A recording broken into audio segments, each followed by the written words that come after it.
records in the premium motorsports Camry, is the fastest of the open cars, 48.043, 187.3 miles per hour. And Joey Gase, third fastest at 48.42, driving for BK Racing. He'll be in his first Daytona 500. And here comes Mikey off turn 4, looking for the checkered flag, and he's looking like he might have a pretty nice lap going here, guys. Completing his final qualifying effort for the Daytona 500. And a deep sigh of relief. Bam.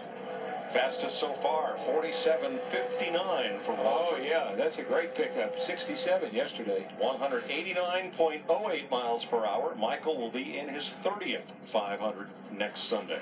Vince Welch. A lot of drivers hoping to score their first ever Daytona 500 pole. Some, in fact, their first pole ever. Austin Dillon did it in just his 14th race. What did it mean for you at such a young age and stage in your career to win the Daytona 500 pole? Well, it definitely eliminated a lot of pressure going into our first season, and it was huge for Dow. And I think looking back, it's going to be something I can always tell my kids about. It's very special. And now, I just want to go out there and have a solid run compared to where we were yesterday in the practice. We weren't where we wanted to be. Had a good draft today in the Clash, so that was fun. Hope this car can back up kind of what we were able to do today with the Clash car. Mike?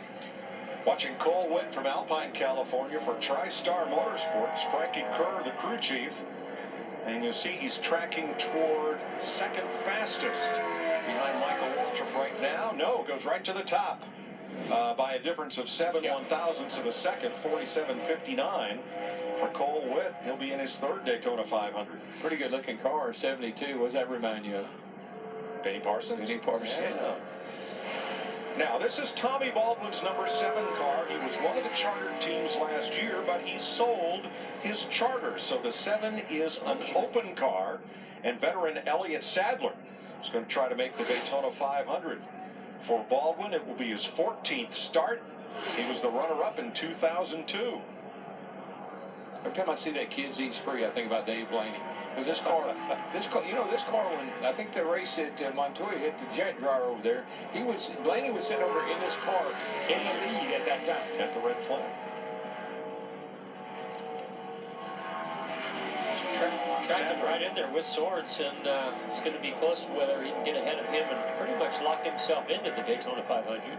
Now, he'll run the entire Xfinity Series, Sadler will, this year, while Tommy Baldwin's going to run some modified races and do a bunch of different things this year. Third overall for Sadler, but he is fastest of the open cars, so he'll be in the Daytona 500.